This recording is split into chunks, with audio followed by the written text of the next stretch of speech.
So I say the word Seattle to you, and the first thing that comes to mind is what? It is a wonderful cup of coffee, and it is true. But I thank you, Seattle, for reminding the world that coffee is a fantastic drink. So we owe Seattle a great debt of gratitude. I'll be sure to personally pass that on to Howard Schultz. Okay? Yeah.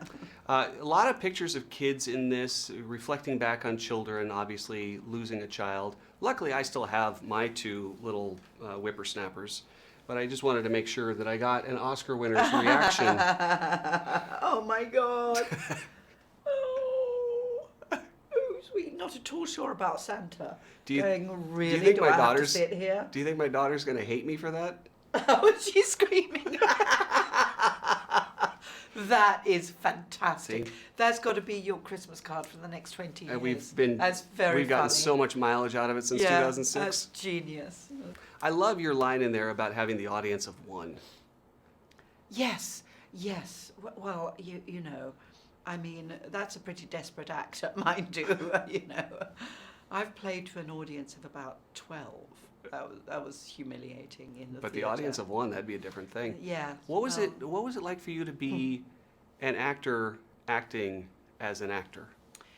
It was great because it was a world that I knew very well, actually. I mean, I started off in the theatre. Mm-hmm. I actually had done, in the 70s, I'd done street theatre in New York. I was part of a very, very esoteric experimental theatre group, very similar to the one that this little, group are trying desperately to, be artists. And I was absolutely that person in the 70s in New York.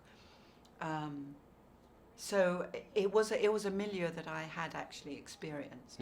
So all I had to do is just remember those times, really. Just reflect on those. Yes, yeah. So much of the movie is about overcoming obstacles or challenges. Was there a particular obstacle in your career that you can think back that you pushed through, and how did you do it? Well, actually, one of the most challenging moments of my career was the day that my father died, speaking of death. And I was about to go on stage, and I was doing a play called The Duchess of Malfi, which is all about death. There are many death images in it. You talk about death, and the play is a Jacobean play about death.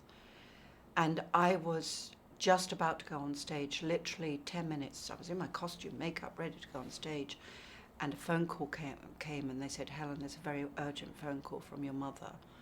And I remember I took it in the corridor, and my mother said, "Dad's dead." And my father had died of a heart attack like that. Totally fit and well and healthy and happy in the morning, and dead by 4 o'clock in the afternoon, died at home. And it was an unbelievable shock. And I remember I was literally, when they say you fall, I was like on the floor, my knees buckled. And now it's 10 minutes to curtain up, the audience are already in the theatre. I've just been told my father's died, and I have to go on stage.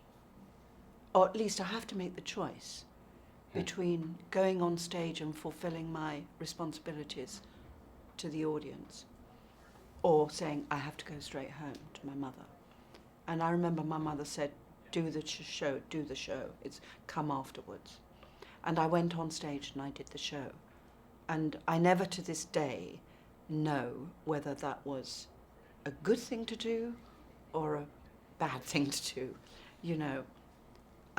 I think my father would have wanted me to do it, because I think he, like me, would have thought you can't let the audience down, or the fellow actors. I think he would have a similar attitude that I had.